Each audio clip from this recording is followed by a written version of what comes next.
Good afternoon. It is Monday, September 14th, 2020, a little bit after 4 o'clock, and you are listening to the new WCEG network on WCEGTalkRadio.com. If you're there at that site, just click the live stream tab, or you can watch us on your smart TV. Just go to YouTube, WCEG Network. I am Norman A. Carter Jr., your host on Issues and Answers here on the WCEG network, and I'll be with you for the next hour or so.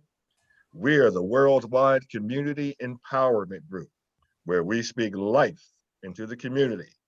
You may like us on Facebook, follow us on Twitter, and on Instagram at WCEG _talk _radio and at WCEG Network. Last but not least, the topics and opinions are those of this show host, moi, and my guest, and not the WCEG Network. We thank you for your continued support. We have a great program today with two fantastic guests and our discussion will be about domestic violence, living through it, surviving, and thriving. I think that's the best way I can tell you. Our first guest I'd like to introduce to you is Miss A. Marie Davis. She is a licensed social worker and transformational mindset coach who has been impacting lives for over 20 years, just about my age. She started her business from the ground up after surviving abuse of all kinds in a long-term relationship and losing everything because of it. God, the Almighty God, used that experience along with her passion for changing the lives of others to create her life enhancement and personal transformation business. And she's the author of My Complete 180. It's a fantastic book. I've read it. It's extremely inspirational. And we also have Mr. Vincent Cheeks. Mr. Cheeks, welcome. Mr. Cheeks is an actor, entertainer, educator, social activist, and a WCEG talk host. So welcome, Mr. Cheeks and Ms. Davis. Thank you for both for contributing to what will be an informational as well as inspirational program. I thank you both for joining us. Yes, sir. Thank you for having me, and greetings and welcome to you both.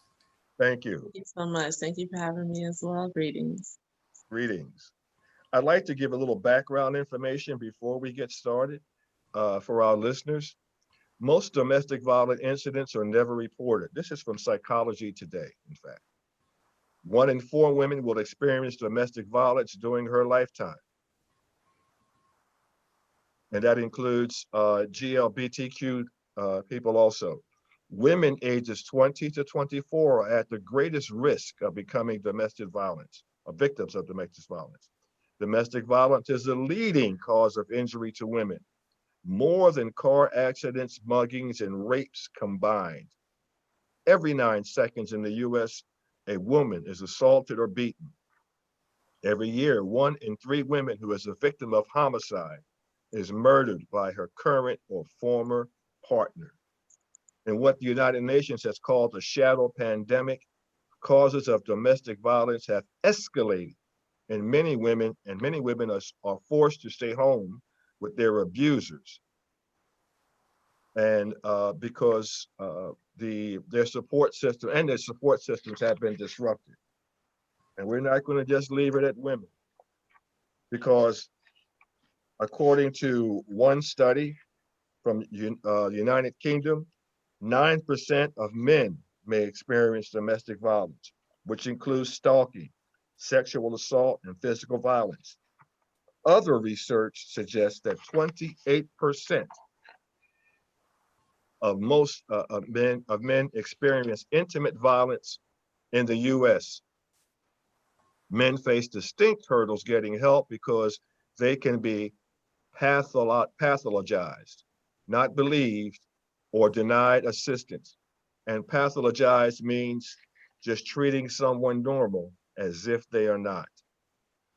I was just reading or something on online today about reality TV star Tamar Braxton and her breakup with her man friend David Adefisio. And this is an example of a male who had to take out a protection order against his mate. But before we get into domestic violence imparted on men, I would like to start off with our guest, Miss A. Marie Davis. And Miss Davis, I would just like you to encapsulate your experiences with domestic violence. Sure. Thank you so much again for having me. So I was in a domestic violence relationship for about 3 years. I met this gentleman who I thought was going to be my rising star, and quickly found out that that was not the case. Initially, it started out as emotional abuse, and verbal abuse. And that quickly shifted. It turned into physical abuse and then even financial abuse. That's and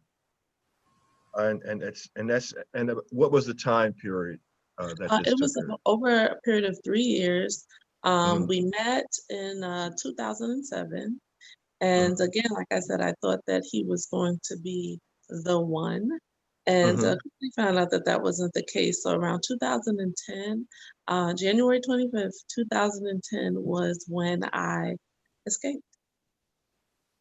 And I don't want to really take you over the coals again, but a lot of things are in your book um, that this just wasn't a simple case of anything lightweight.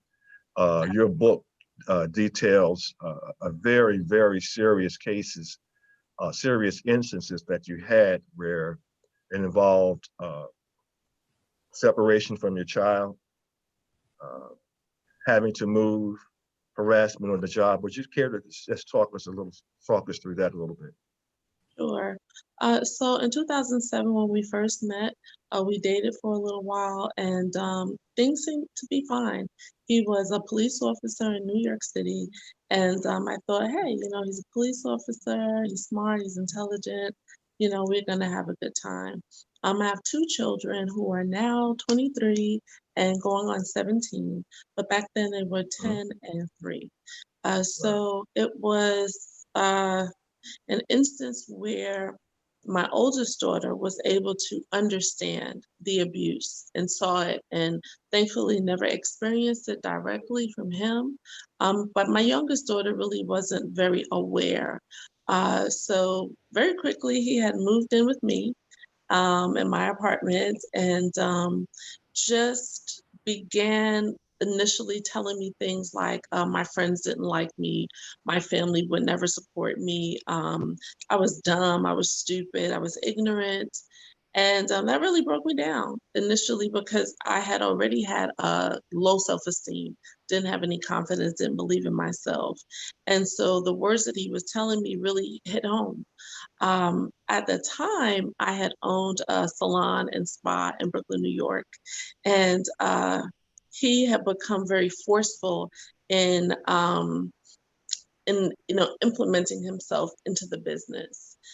He was very disruptive to work. He would come, uh, ask questions that were just not related to work or anything like that.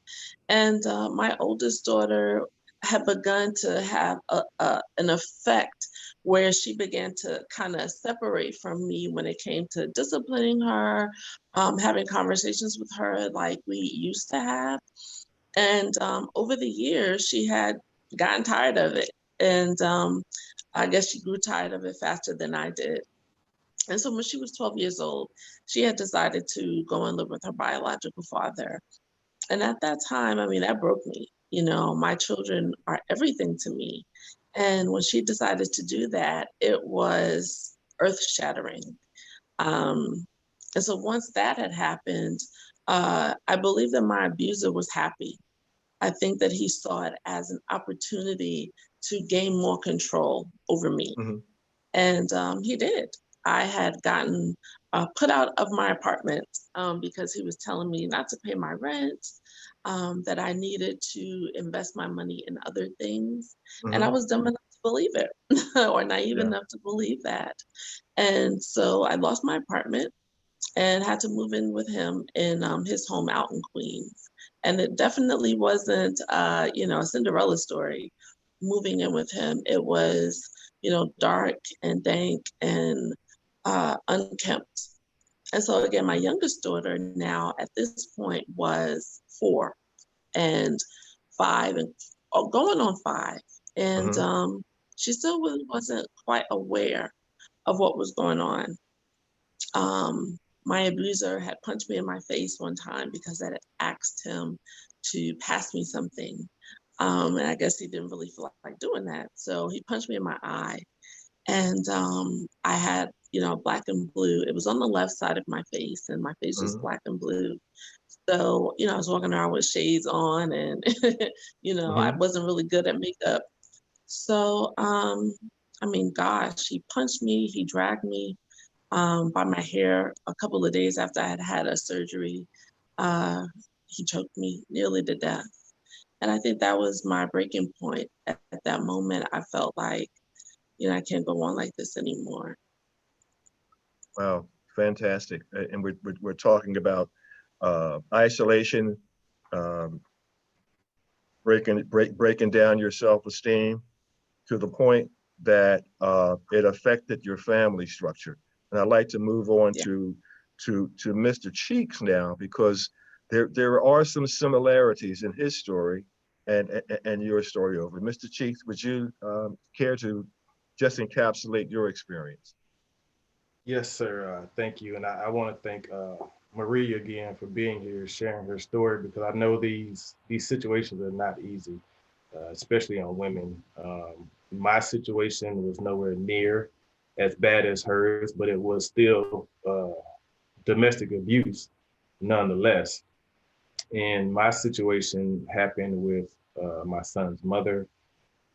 And it really didn't start until we moved in together. She got pregnant, which was the catalyst for us to move in together.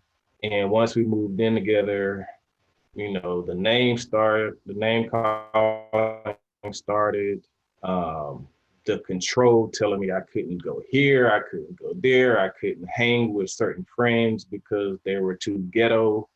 And she didn't want that. She didn't want me around that ghetto element, and she didn't want the element around her son, which was kind of odd because I'm from the ghetto. Mhm. So that was a little bit weird to me. It became all these little small things that ultimately added up, basically. And at the height of it all, after 2 years of this, and I was constantly being accused of cheating on her, she was accusing me of cheating on her when I wasn't. Um, and so at the culmination of all of that, the 2 years, when I finally decided I was going to leave, she had hit me maybe twice during the relationship. And I asked her to not do that. And if she continued to do that, I was going to put my hands on her, and that she wasn't going to like that. But I never wanted to go that route because my mother, I was raised by my single mother, and she always taught me that you don't put your hands on women. And Right. so I sometimes think women use that against men because they know that a lot of men have been told, don't put your hands on women, no matter what the situation, Hmm. which I don't agree with the no matter what. I Right. don't believe in hitting women, but there's some exceptions. Like a lot of women, they like to, attack men's private areas and think that's okay. But that's a no-go area for me, and you might get everything you asking for at that point. But that's really about it, and or Hmm. outside of hurting my children. But there are some women that think that it's okay to hit men, and they're not supposed to hit you back or sometime. But my particular situation, if she wasn't the one or two times she hit me, outside of that, she was telling me to hit her. Like we would get into arguments, and she would tell me to hit her. Hmm. She would say things like, "You're not a man," Hmm. if I didn't put my hands on her, or or you're not a man because I'm not doing this. And I guess that was her way of trying to break me down by telling Okay. me about me not being a man. So ultimately, when I ended up leaving her after 2 years of this, she kidnapped my son and took him to New York without my consent. Once she got to New York, she told the courts that I abused her daily, I abused my son daily, and she needed protection and a restraining order against me, so I wouldn't know where her and my son was. None of that was true. And I couldn't understand why the courts would even entertain the things she was saying with absolutely no proof of, no hospital records, no police reports, no anything.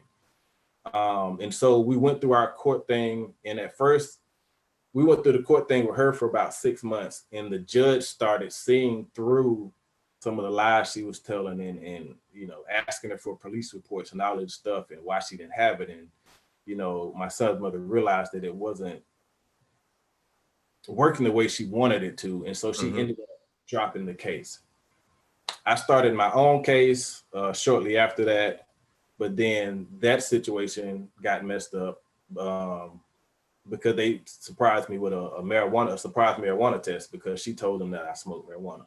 They surprised me with one. I failed it, and they ordered me to go to rehab, which wasn't the problem. The problem was they wanted me to go to rehab and pay for it out of my own pocket, which I didn't have the money to do because I was flying back and forth to New York trying to fight this custody case with my mother. And so that, after that, I just kind of, about a year or two after that, because I refused to pay for this drug rehab on my own, I didn't have the money. Then they were taking child support from me, and I could barely pay my own bills to survive.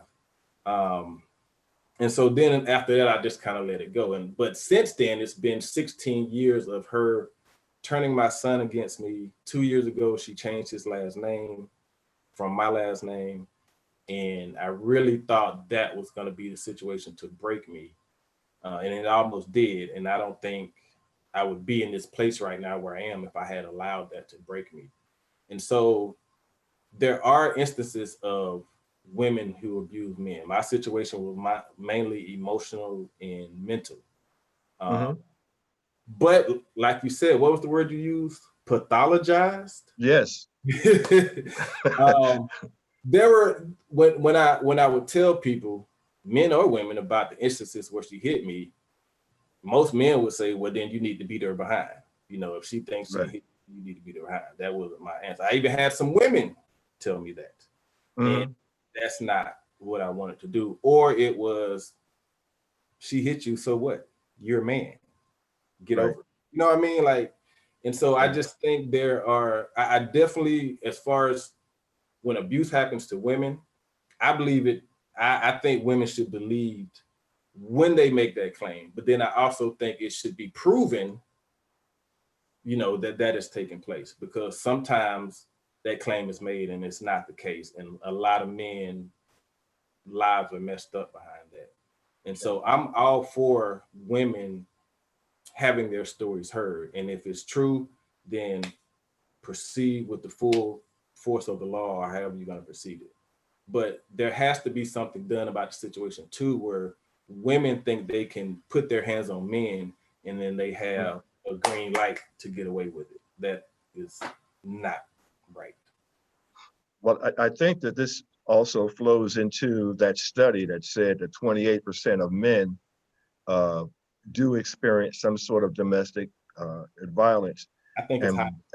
It could very well be, because as they say, the study says that most instances are not reported. Correct. And I know you guys are my guests, but I can just personally, I have experienced just what both of you guys have experienced. Again, like Miss Davis, my abuser was a police officer, female police officer. And what she did was use the system as against me, as it happened with Mr. Cheeks. But she began by filing false complaints. And this went over a period of 2 years, and it really helped me make the decision to leave Philadelphia and move down here. The the odd part about that was after I moved down here, she continued to make the same complaints. But um, and that's where she got trapped. Uh, for those people who don't know me, I love writing letters. And after writing a few letters to the Philadelphia Police Commissioner and to several of her lawyers, this stopped. But we had gone through the courts and all that sort of stuff. And I just want to say, accentuating what both of you have said, is that according to Psychology Today, domestic violence can be physical or psychological, and it can affect anyone of any age, gender, race, or sexual orientation. It may include behaviors meant to scare, physically harm, or, as both of you have said, control a partner. And while every relationship is different, domestic violence typically involves an unequal power dynamic, however they get that power, in which one partner tries to assert control, as both of you have said, over the other in a variety of ways. Sometimes it's physical, sometimes it's emotional, sometimes it's legal, sometimes it's turning your children against you. Um, and as far as children go, I think that that is the scary part, because there can be damage done to children in these relationships that is lifelong, Yes. that will take years to undo if it can even be undone. And I think that is part of the damnable part of all this. But the other fact is that uh, this can lead to these people are not right in the head, just to put it mildly. And I think both of you, even though your abuse was slightly different, were your lives were in danger, uh, because there's no limit to where these people will go Right. to do what they do to assert their control. And once they feel like what they're doing is not enough, they can take it to the next stage. Now, Miss Davis, your life experience led you in a very positive direction. Would you care to tell us a little bit about that? Well, I could say it wasn't easy Sure. to find that positivity and that power. It took a long time for me to really change the way that I saw myself. Um, Having lost my daughter and losing a relationship with her for 4 years after the relationship had ended with my abuser, um, I think that that's probably what helped to shape a lot of my change. I didn't want my daughters to see the weakness that was already in me. I Mhm. wanted them to know that as a woman, you need to love yourself, be positive about yourself, see your worth, and see your value. So I would definitely say that my children were my motivation Mhm. for wanting to seek and create that change for myself. I want to emphasize one thing that Vincent said, and I don't want our audience to get the wrong idea by looking at these calm, serious faces. This is painful. This is painful to go, not only just to go through. I'm sure Miss Davis had sort of what they may call a cathartic experience in writing your book, but in so doing, you are reliving that pain. You're reliving that all over again. Mr. Cheeks, you had Yeah. something that you'd like to say. Yes, I had a question for Miss Davis. Um, Given the situation you went through and what you mentioned about losing the relationship with your daughter for 4 years after your situation, what what do you tell your daughters now about domestic violence and how they can not have those same type of situations happen to them? Well, now, I mean, I just have open and honest communication with my daughters. I think that sometimes as parents, we mistakenly hold things back from our children. And I think that they should have an awareness that I think probably my and your generation didn't have when we were growing up.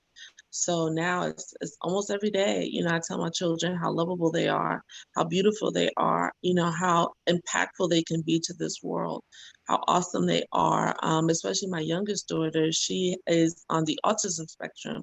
She has Asperger's and she also suffers from Mm, anxiety. So it is a constant work in helping to empower her.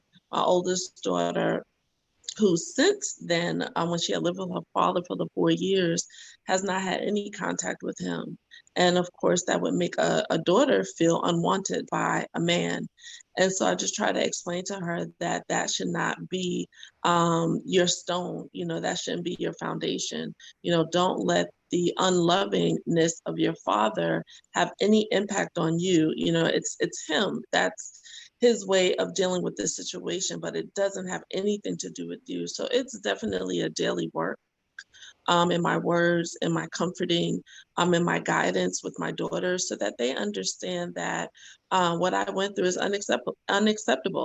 And that they should find men who love them for who they are and help to create an atmosphere for them to grow. Excellent. and I think that, your experience lasted several years, Mr. Cheeks. Vincent, you have a 16-year ongoing experience, and that the abuse is one thing, but no man wants to be separated from their child, No. and no man wants to be basically prosecuted in the mind of their own child. Yeah. Uh, that's deep. That's deep. Yeah, it's a tough situation, especially for someone who has always wanted to be a father, and she knew Mhm. that about me because my father wasn't there for me growing up. And Okay. so I'm the type of person where if I go through something and experience something negative, I don't want that for anybody else. Okay. Right. So I've been through this abusive relationship type deal with his mom. I would never wish that on anybody. I've been molested as a child. I would never wish that or perpetrate that same type of behavior onto another child because I know how awful that it made me feel, you know. And Mhm. so, yeah, it's difficult going through that situation, especially when being a father is something you wanted to do your entire life. But I find comfort in the words that people tell me, like, um, they always say that, you know, love will bring things back to you that's meant to be there, right? Right. So at some point I had to get to a situation, I had to get to a point where I had to let that go because I didn't want to continue doing the fighting back and forth in court. Hmm. Before we started, he was 3. And then when I started my case, he was almost 5. And, you know, at 5, 6, you're starting to understand more things was going on. And I didn't want him caught in that middle, that tug of war. So I just let it go. And Okay. but the good thing for me when I decided to stop fighting the court thing, my son's grandparents, um, my son's grandmother, her father lived here in Fort Lauderdale. So they Okay. would come down to visit her father, and then they would bring my mother's in Fort Lauderdale. So they would bring my son to visit my mother. My mother would tell me I would come down from Atlanta, and we Okay. had 2 or 3 weeks during the summer where we could Okay. bond and have a relationship. Great. And Great. that was great until he turned 14 when he was going into high school. He called my mother out of nowhere and said, I don't want to continue my relationship with my father or his side of the family. I knew that was coming from his mother. That's what I'm talking about. Right. I knew that was coming from his mother. And that was in 2015. And then, like I said, 2 years ago, she convinced him to drop his last name. And I know she convinced him because my reason for leaving her is because she was abusive, manipulative, and controlling. So my biggest fear and concern now is people always say he's going to get older. He's going to come asking you questions, trying to figure out what happened in this and that. Mm-hmm. My biggest concern is, will I be able to undo all of the lies? And because currently my son thinks I abandoned him when he was 2 years old because of things his mother told, which is totally not true. And so just trying, will I be able to undo the damage that has been done from these years and years of not telling him the truth? That's my biggest concern. I'd like to remind our audience that you are listening to the WCEG network at WCEGtalkradio.com. I'd also like to remind you that the National Domestic Violence Hotline is 1-800-799-SAFE. That's SAFE, or you can visit www.thehotline.org. I'd like to ask both of you this question. I'll start with Ms. Davis. Has your experience with domestic abuse changed the way you look at relationships? Yeah, it really does. Now I'm not in a relationship now.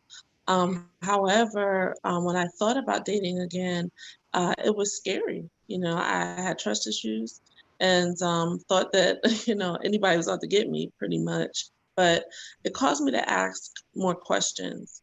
It caused me to be more aware of the red flags and to, really just empower myself not to um, unlook what was staring me right in the face. So having a relationship was really not what I wanted to do because I knew that I Okay. just wasn't strong enough to Mhm. make that happen. That goes in part by breaking down your self-esteem. Uh, Yeah. Vincent, I'd like to ask you the same question. You said, did it change my outlook on relationships? Yeah, has it changed the way? Yeah. Well, I'm gonna start by answering that question by saying I've currently been single for 17 years. Okay. Okay. Okay. Okay. I've been single for 17 years, and it's because of that situation I went through with my son's mother. And the thing about that is, when I moved out from with her, a week later, I met another young lady and started dating this young lady a week later. When I Mm, hadn't uh, overcome the trauma that I just went through right. in my relationship. But I think I had been told that I did so many things wrong and was so wrong in everything I did in that relationship. I wanted to get into another relationship to disprove Correct. all the other things that I Uh-huh. had just been told about myself. Right. But I ended up jumping out of the frying pan and into the fire because they say sometimes it's better to stick with the devil you know than the devil you don't know. Right. Yeah. So I love Yeah. I love my Yeah. son's mother. And my situation, my son's mother, the reason my son was even there is because she had got pregnant on purpose, thinking that Mm. that was gonna make me stay with her, you know. So when I got out of that relationship and I got into this other relationship a week later, the first situation gave me a child that at the time that I didn't want. And then the second situation, this woman gave me an STD that I didn't want. Uh, And that is the first time I have ever said that in a public forum. Okay. mm, mm, mm, But mm. I'm at a place now where I've repaired myself and I've moved on from all the brokenness that was me. And I told somebody just yesterday that it's taken me 17 years to do that. You know what I mean? Wow. But in that 17 years, I've discovered who I am. I've discovered my likes and my dislikes, and what really made me bad at relationships, and how I've improved myself to now where I can be better in relationships. And I think I'm finally to the point where I'm ready to try a relationship again and even get married. Okay. But those two situations really left a painful, traumatizing experience on me. And I just, to this day, to most recently, just decided that I'm ready and want to be in a relationship again. And this is part of the prolonged trauma of these type of relationships, because they do affect everything. And part of this, you break down the self-esteem, you're breaking up someone's family. You are, I don't want to minimize this by saying this, but you're breaking someone's heart, and Yeah. that is not a tiny thing. Uh, Both of you have talked about investing your heart and soul in a particular person, and that person using that as leverage Oh yeah. in controlling you. Yeah, and And oh yeah. yeah, that's just horrendous. I was just accentuating on what you guys had said, and I'm referring to Psychology Today again. Abusers often isolate their victims from family, friends, work, and other outside sources of support. Both of you have said that. They may have explosive tempers. Oh yeah. Vince, you said that. Oh And yeah. become violent during an abusive episode. Both of you have Yeah. said that. Afterward, Mhm. they become remorseful sometimes and try to Mhm. woo their partners back with charm and affection Yeah. and promises of change, Yeah. but the abusive behavior fairly stops. And Vince, you said Yeah. something that was profound. You kind of said it with a smile, but this is one of the damnable parts of uh, domestic violence, where you said uh, the devil you know and the devil you don't know. Right. And I think that is, if there's more truth to that than there is fiction, because people tend to find themselves stuck in Yes. these relationships, Yes. uh, especially when you break down someone's self-esteem. It seems Right. like, you know what, this is the best I can do. I may as well stick with it. But it's never a good thing. It's never Here, a good thing. let me just say something about that to follow up to your point. When you're getting into a relationship with someone, like, people need to ask the right questions. You need to ask people, have they been traumatized? Have they overcome that trauma? But I think one of the most important questions people need to ask potential mates is, what is your idea of love? Mhm. Because before I got with my son's mother, I was never big on love and relationships. And the only reason Hmm. I really got into that relationship because she got pregnant, like I said, that was the cap. Hmm. But when all the arguing started and then the occasional hitting and the name calling, like, you know how you hear people today tell people to kill themselves? Right. Mhm. My son's mother was the first person I ever heard say that. She used to tell me, why don't you just kill yourself and make me and your son's life easier? That Mm. Wow. to blow my Wow. Wow. And she said it every time she got mad. She said it regularly, and it used to blow my mind. And Mm. and Right. and when she used to get verbally, calling me names and all of this stuff, I would say to her, that's not love.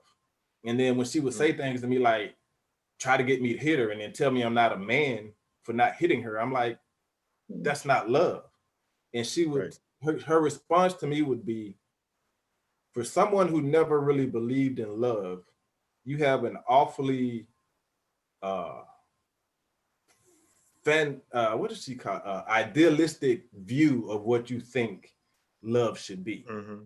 Hmm. And that taught me a lot. It taught me, because as much as at that time I didn't believe in love before I got in a relationship with her, understanding that her idea of love was verbal abuse and having a man hit you, because apparently Mm. that was the situation she was in before I got with her, like, that opened my eyes to really understanding that not everybody has the same idea and views on what love is and should be.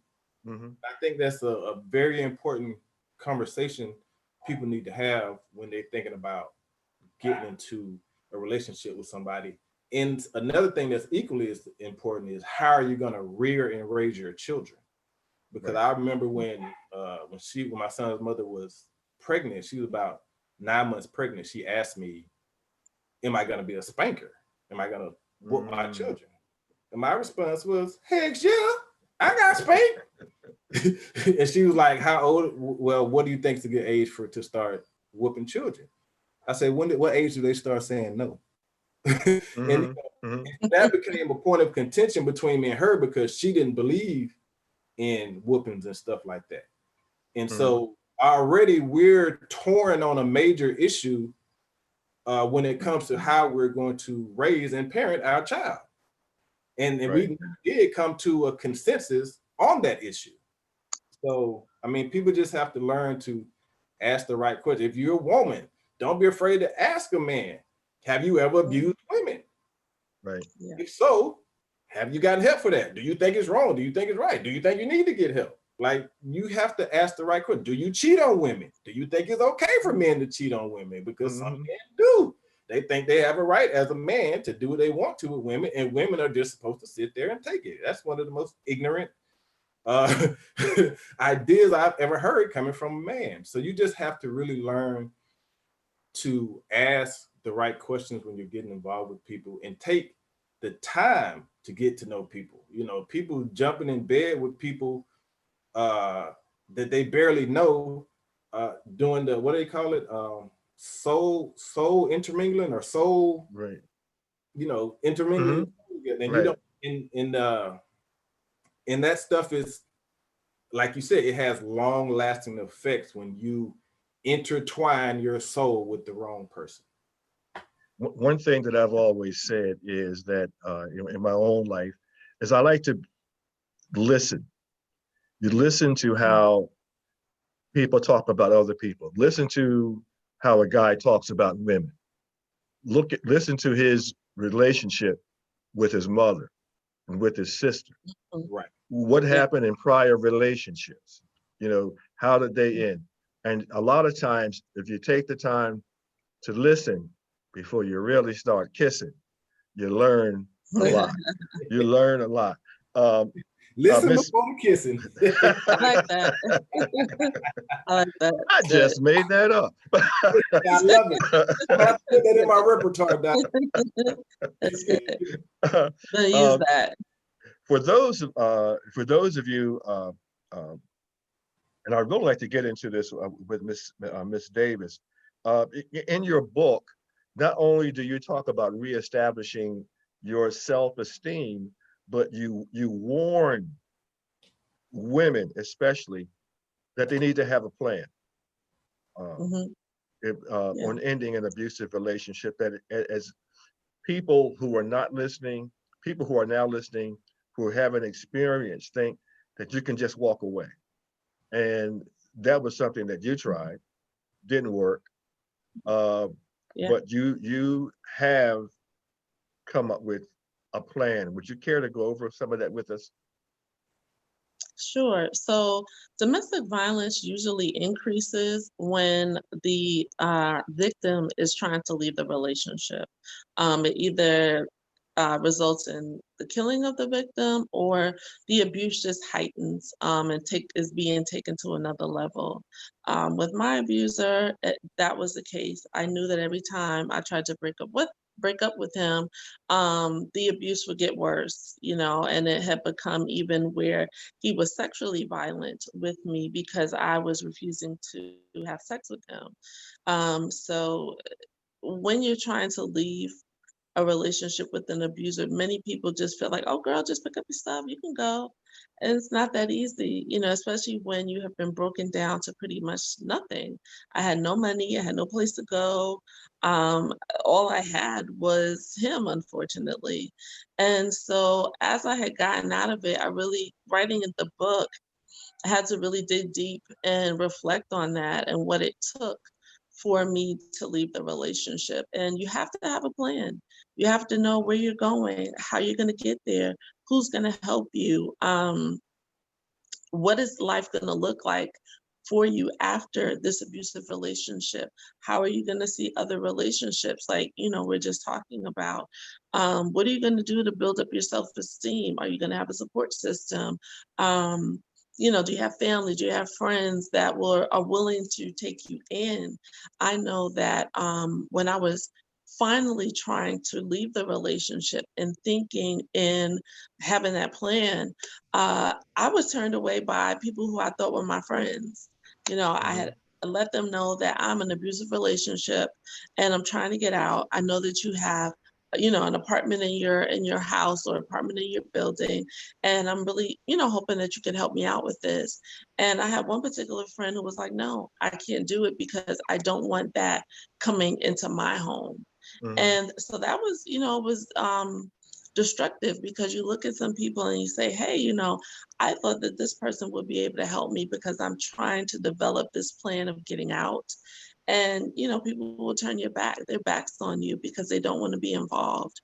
Mm-hmm. So the plan basically for me was sitting down and contemplating what life would look like without him.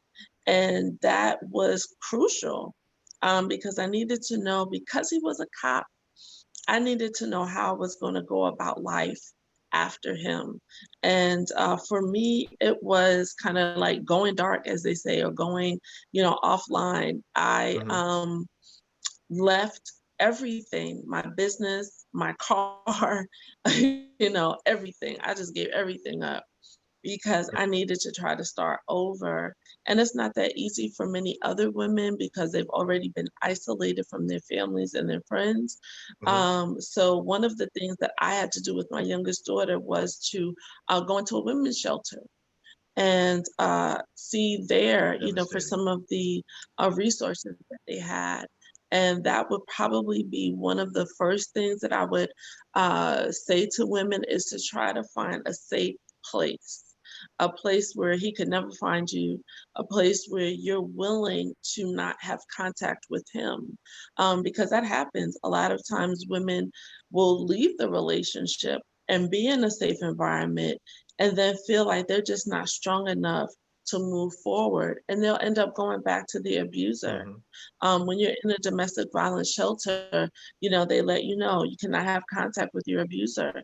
They can't know where you are. You cannot make any phone calls to them. You have to literally let go of anything that had anything to do with him. And sometimes that's not easy for Yeah. women to do. They feel like they need him in order to survive. And once you get to that point of realizing that you don't, then your new life begins. So really taking the time out to devise a plan for yourself is crucial, you know, to being able to get out of the relationship alive.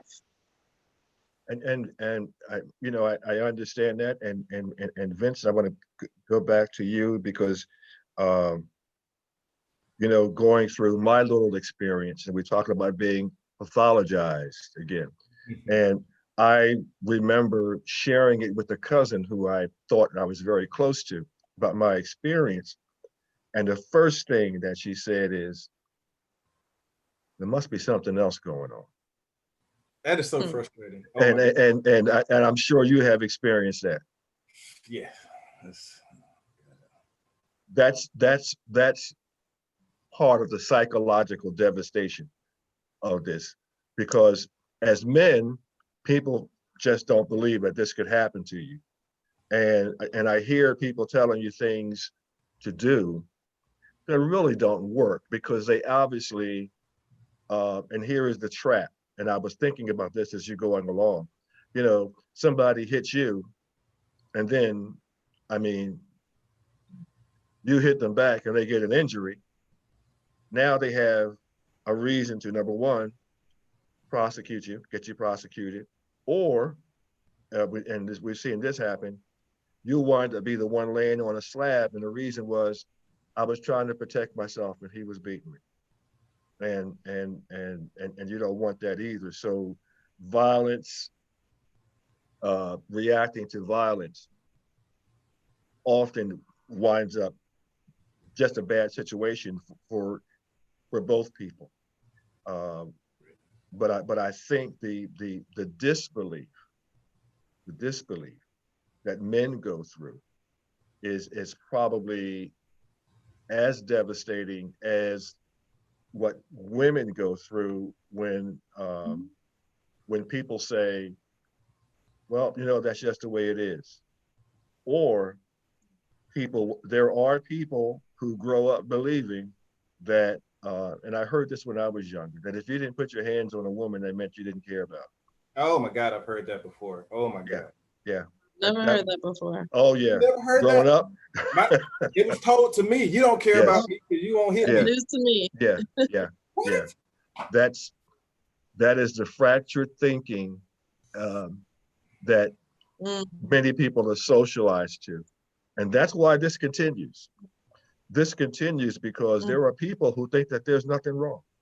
Right. There's nothing wrong. That this right. is normal. This is, and you've said it, Vincent. This is love. This is love. If you Yeah. love me, this is what you do. You Right. you need to control me. You need to control your woman. Nothing about love. And I remember as a child, a young kid, there used to be a couple that walked down out my little street. They, older couple, and they always walked holding hands. They were older. They were like in their 50s at the time, but they always walked holding hands. The woman's face looked like a road map. She had scars and cuts all over her face. And you could see that at one point she was an attractive woman. And what we heard was that this guy was an abuser. And it was one of these things where I'm going to get you so that nobody else will want you. And and yes, the laws have changed now to protect people. Uh, you just have to take advantage of them. That's why we have the the 1-800-799 safe hotline. A lot of times you can't see your way out of it. You just can't see your way out of it. You need to talk to someone perhaps not even in your family, because sometimes, as Miss Davis has said, the people you think are closest to you are the ones least able to help Right. you. You have to, and in your case, and we're talking about, well, this only happens to people on a certain economic level or people of a certain culture. We have here a police officer who deals with this every day on his job, Yeah. who perpetrates the same Absolutely. thing that he's supposed to be out there to prevent. Um, that's just horrendous. Vince? And that's my question that I was gonna ask Miss Davis and ask both of you actually, um, because both of your situations involved a police officer. Mhm. My question is, how much more difficult is it being in that situation and getting out of that situation when your abuser is a police officer? And I look at it through the lens of a lot of social justice stuff going on right now. Let's look at Jacob Blake, for instance. He was at a situation to break up a fight between two women, Mhm. from what I understand. Somehow the attention got focused on him. Mhm. He gets upset. He's just walking away trying to go to his car and check on his children and gets shot 7 times in the back, ends up Right. paralyzed, ends up in the hospital handcuffed to a bed. Why? Because it was his word against a police officer's word. Right. So so in an abusive situation like the one you guys are in, how much more difficult does it make that situation knowing that he or she is an officer of the law and people are gonna say, well, they're here to protect us and uphold the law. So they wouldn't do anything like that. It has to be infuriating. Yeah, it is. I'll let Miss Davis comment on that first. Yeah. I mean, the abuse of power that a lot of officers use against their victims is incredible. You wouldn't even believe that blue line is impenetrable when it comes to abuse. There are so many officers who consistently either abuse or have killed their partner. My abuser definitely used him being a police officer against me. He would make sure that the element of fear stayed with me. He would make threats that if I ever told anyone, he would kill me, my children. no one would believe me. You know, he works in this precinct where he has friends and, you know, he's seen as a good guy. And so he would make sure that no one would ever believe what I was saying.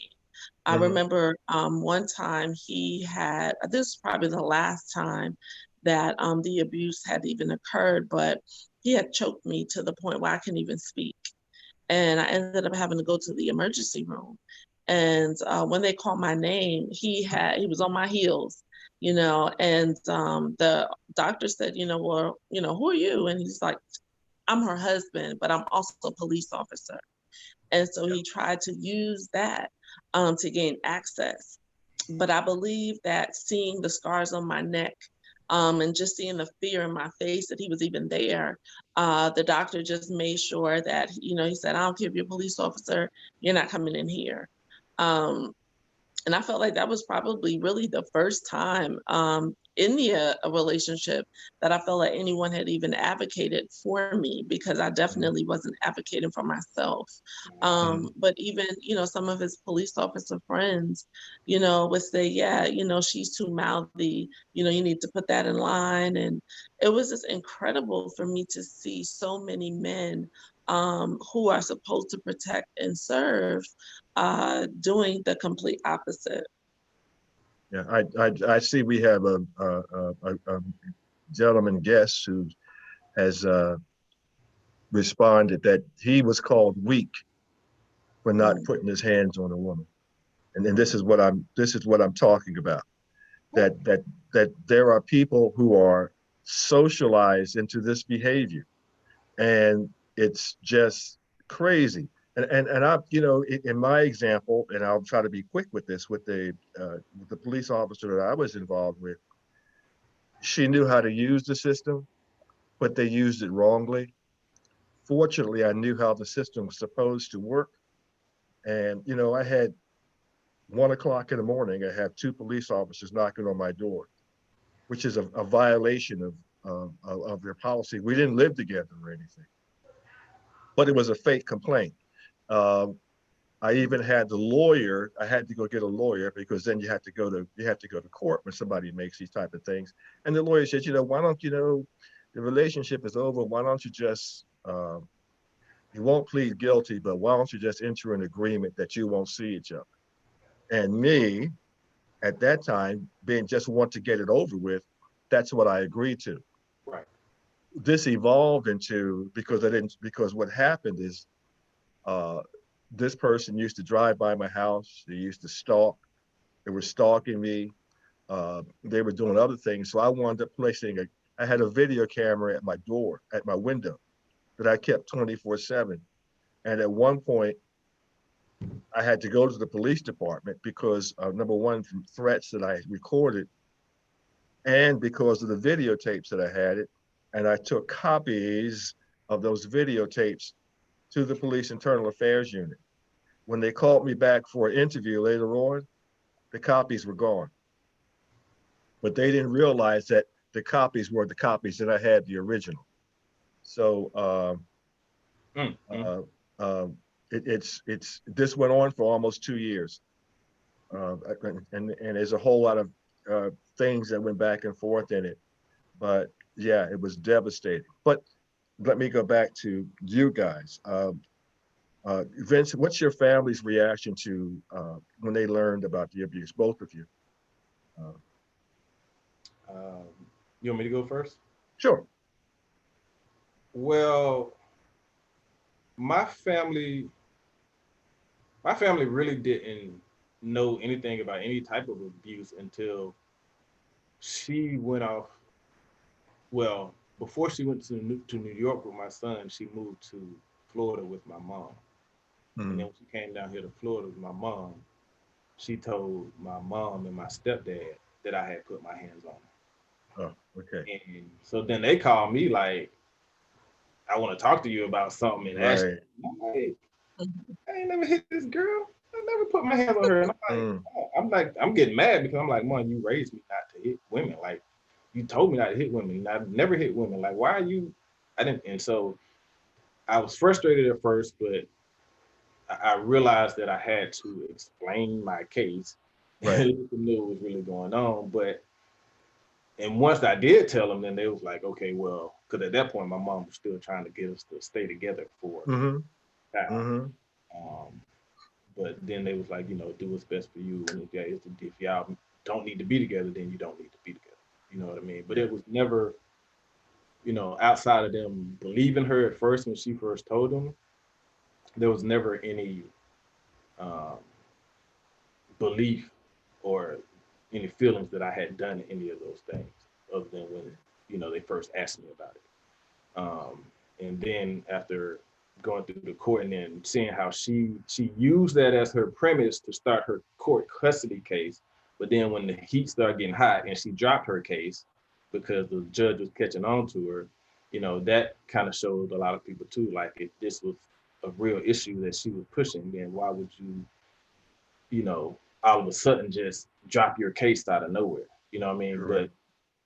But again, she did that because she realized that her story was being seen through, but also because she felt like she had done what she needed to do as far as kidnapping my child away from me, because her address and all her personal information was secret because of the abuse claims that she gave.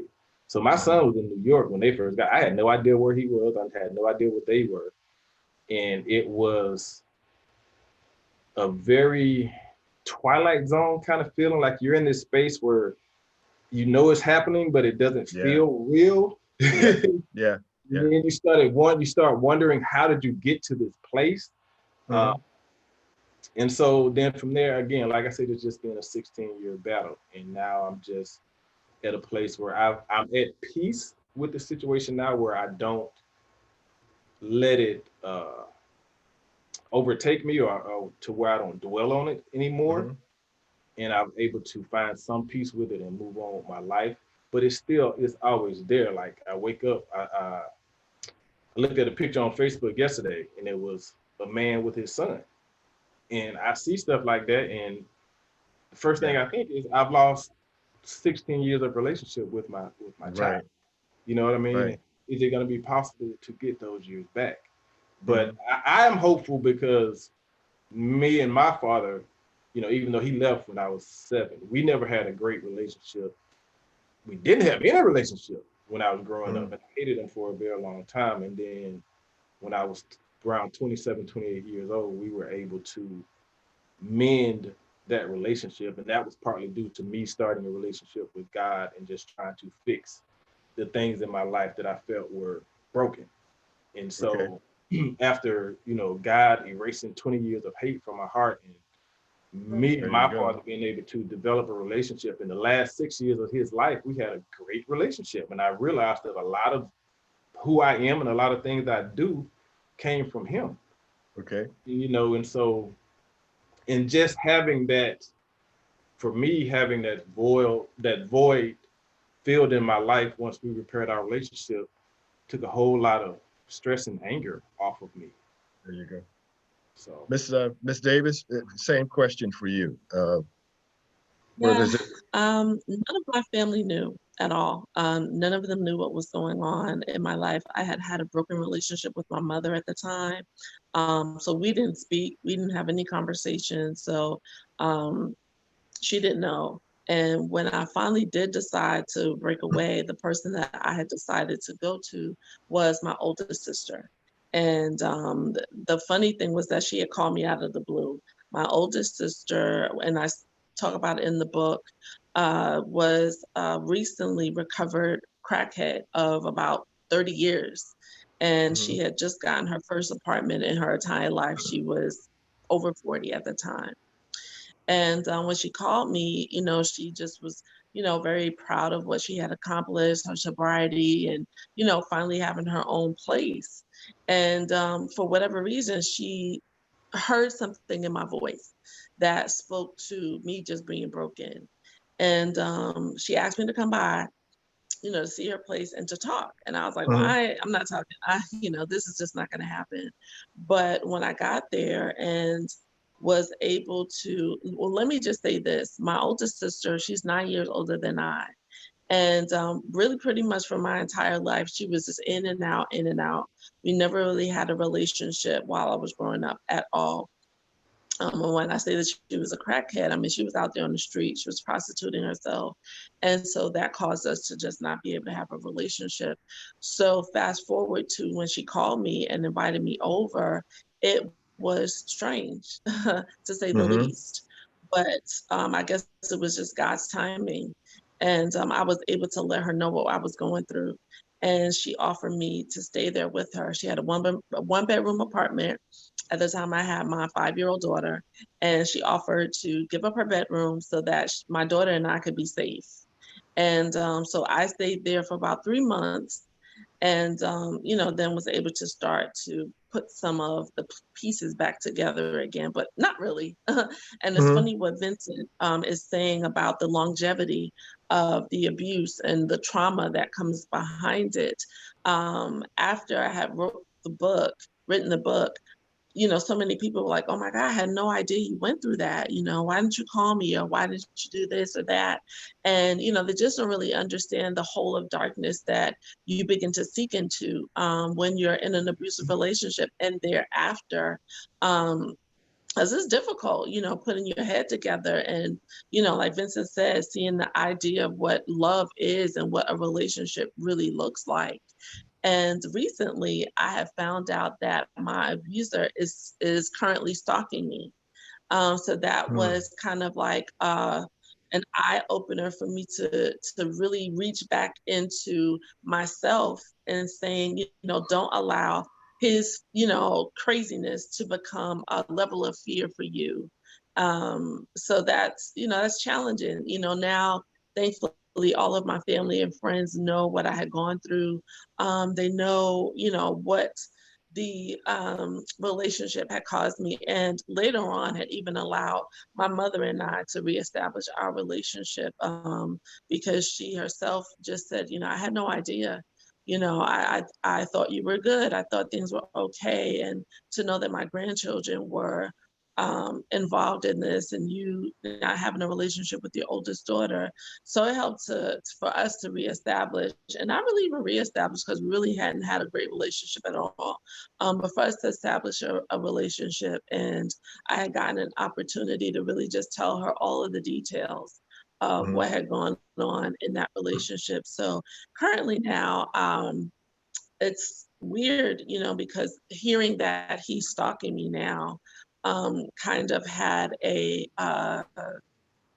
isolating effect on me. I haven't posted on social media like I normally do. And I have to really speak down to myself and tell myself to not allow fear to paralyze me from, getting over this, whatever, Mm-hmm. craziness that he's up to now. I 10 years is a just long want to time. remind everybody that there's a violence hotline. Yeah, just so. The National Domestic Violence Hotline is 1-800-799-SAFE, 1-800-799-SAFE. The website is www.thehotline.org. And we've really had a stimulating and informative conversation with both of you. But before I close out, in the last few minutes that we have, Ms. Davis, uh, when I posted on Facebook that you were going to be my guest, the one line that I used was about you was, "What doesn't kill you makes you stronger." And I because that you've not only overcome the slings and arrows of domestic violence, but you also had to deal with a serious physical issue subsequent to that. So can you tell us a little bit about that? Uh, well, in 2015, early 2015, I had started experiencing this very weird pain in the left side of my face. It felt like electrical volts, kind of just shocking that side of my face. Initially, I thought maybe I had, a tooth issue. So I had gone to a dentist, I went to a neurologist, I went to my primary doctor, and no one was really able to help me to understand what was going on until I, researched and just kept putting in Google. Google's a wonderful thing. Put it in Google, the symptoms that I was feeling, and something called trigeminal neuralgia had come up. And I said, oh my God, is that what I have? You know, it's a brain disorder that affects either the left or right side of your face. Some people are bilateral with it, but that's very uncommon. And what it does is the trigeminal nerve really attaches to all of the five senses. And so when that nerve is compressed on, it creates severe pain. And so in June of 2015, I had my first brain surgery, and it was extremely difficult to recover from that. And then again in 2017, I had my second brain surgery because there were more arteries that they found that were being compressed on. And it has completely reshaped the way that I live now. I'm physically challenged to do simple household chores. And so it becomes very frustrating. But I do have my family, my daughter and my grandson. They live with me as in addition to my youngest daughter, and even my mama has Mhm. come to live with me here in Georgia. And so they become a great support system to help me do very simple household tasks and even encourage me and empower me to um, uh, kind of let people know what trigeminal neuralgia is and to start to advocate for the people who, you know, no one's really ever heard of it. And so I've become a bit of an advocate here in Georgia, making people aware of what trigeminal neuralgia is. Well, I uh, might be talking out of school, so to speak, but when I was putting together this program, I was speaking to Miss Davis, and she was very apprehensive about doing a live broadcast because of the trigeminal neuralgia that she has, because sometimes the effects of it come when you're not least expecting it, Mm. and it Right. impacts it, among other things, it impacts speech. And you Yes. did excellently. You did well. Had nothing to worry about. Thank you. Came through this. Uh, we've really had informational, revealing, and I know that it's been uh, at times painful for both of you to relive your life experiences. But the goal of this program is perhaps through your life experiences, we can save others and rescue others. And I'm very proud of the fact that Vincent was able to come out and give his life experience, because there are men who are suffering right now. There are men who are being looked at with jaundiced eyes because they went through what you went through, and they get the same, are receiving the same response that you received, and that uh, uh, doesn't doesn't bode well for men. Uh, so, Ms. Davis, the one thing I would like to say to you, going back to you, is that now that you know that you're being stalked, uh, that you take the proper steps uh, through the system. Uh, Hopefully, perhaps this person will hear this broadcast uh, and maybe give it second thought. Uh, but you know, I want you to be as cautious as possible. And yeah, you know, we know that social media is one of the ways that they track people today, Yeah. and tracking down your contacts and that type of Mhm. thing in order to find information about you. So I really wish you the best and Godspeed with that. And both Thank of you you, so much. you've both gone through extremely traumatic situations that in one case resulted in being alienated from the one you love, from your child, from your sibling. Um, that's a wound that's hard to heal, and and both of you are examples is that you can survive, maybe not as well as you would like to, because we know that without the abuse, your lives would be completely different. Your outlook on other people would be completely different. And so that there's a scar there that just never goes away. But I commend you both because you're both survivors. You're both survivors. And that's a testimony to your character, to your focus, to your guts, um, if I may use that word. As I close out, I just want to um, bring some words of Miss Davis from her book, if you don't mind. And one of the statements I liked, and this will go for both of you and for all of my listeners out there who know people who are going through this or maybe going through this themselves. And she has a very profound line in big capital letters in her book, My Complete 180. Available at your book outlet everywhere. And that line is, I'm powerful, successful, lovable, and a magnet for positivity. I repeat that. I am powerful, successful, lovable, and a magnet for positivity. And you need to say that to yourself when you look it into the mirror. And her final statement is, if you can change your thinking, you can transform the way that you live. That is the 180 mission. And 180 means you're like this, you're going this way. It doesn't mean a 360. You don't want to do that because there's a lot of 360 going on. And it's about looking at yourself and reestablishing your own self-worth. And for both of you, it's been a lifelong process. Vince, you're talking like 16, 17 years. Yeah. Going through a process of being able to embrace yourself and realize your own self-worth and knowing that you're lovable and that you're a magnet for positivity. Yes, sir. And Ms. Davis, you're still going through that. And even though you have now an external force, not you think you got yourself together, coming back and trying to undo all the work that you've done.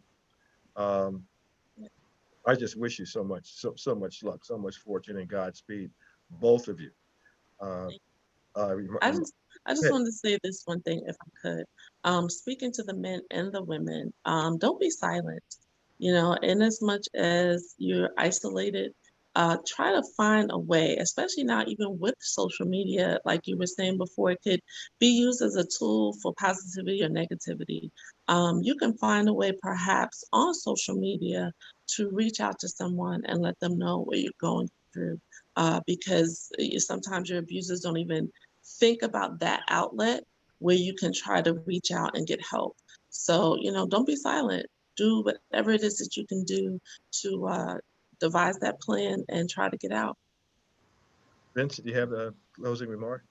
Well, my closing remark is I was sitting here just thinking about what you said about we're both survivors. And I don't think I've ever, not like this is the second time I've talked publicly about my story, but I've never been called that before. And I've never looked at my situation as that dire because people like Miss Davis, friends that I know personally, family that I know personally have been through much, much more severe situations. And I'm not trying to downplay or minimize my situation, but for me, it's just my situation hasn't been as dire as some others that I know or as extreme as the others. So I definitely want to commend Miss Davis for coming on and telling her story and for really being that survivor and having the courage to write the book and tell her story because that's going to help somebody and hopefully it'll help a lot of people.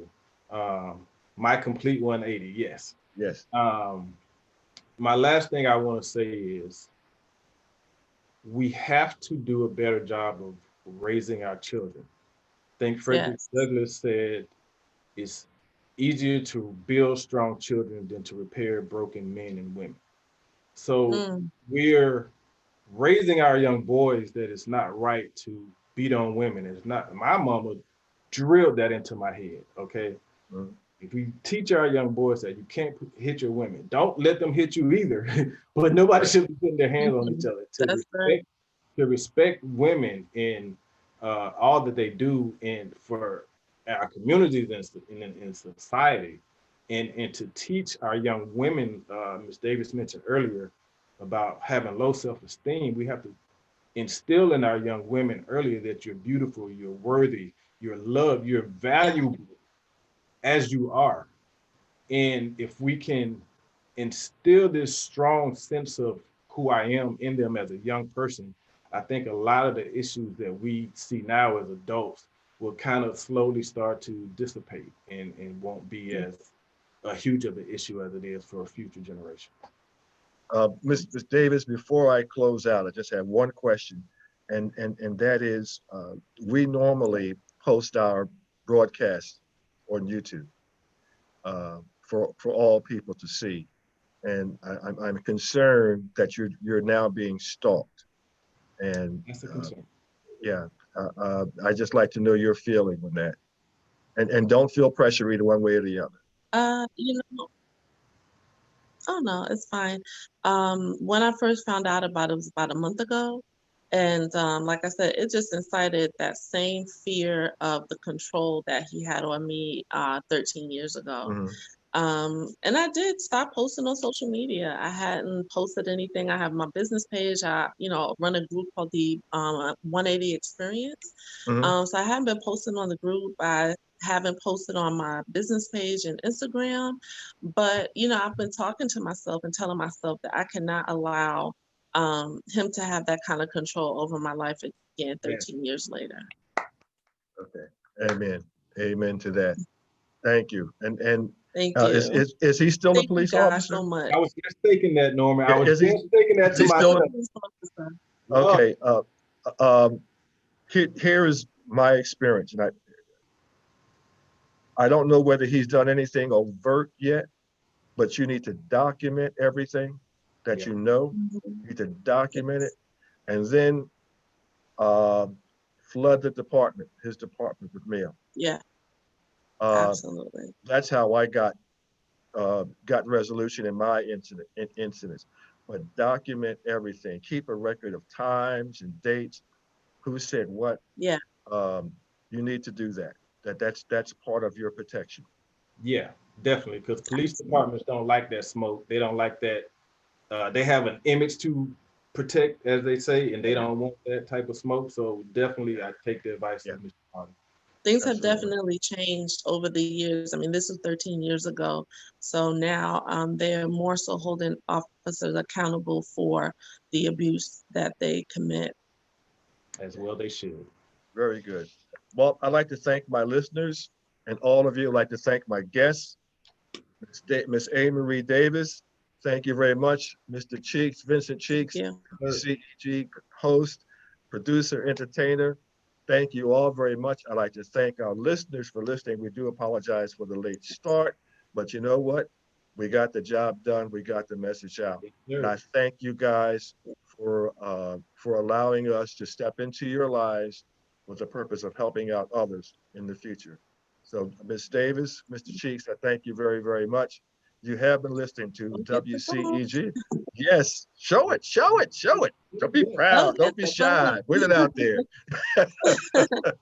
You can find it on my website, www.amariedavis.com. You can purchase the book there. There you go.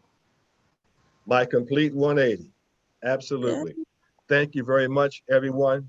Remember, it's nice to thank be you. important, but it's more important to be nice. Take care. Peace out. Absolutely. Peace All Thank out. right, you. take care. Bye. Bye bye.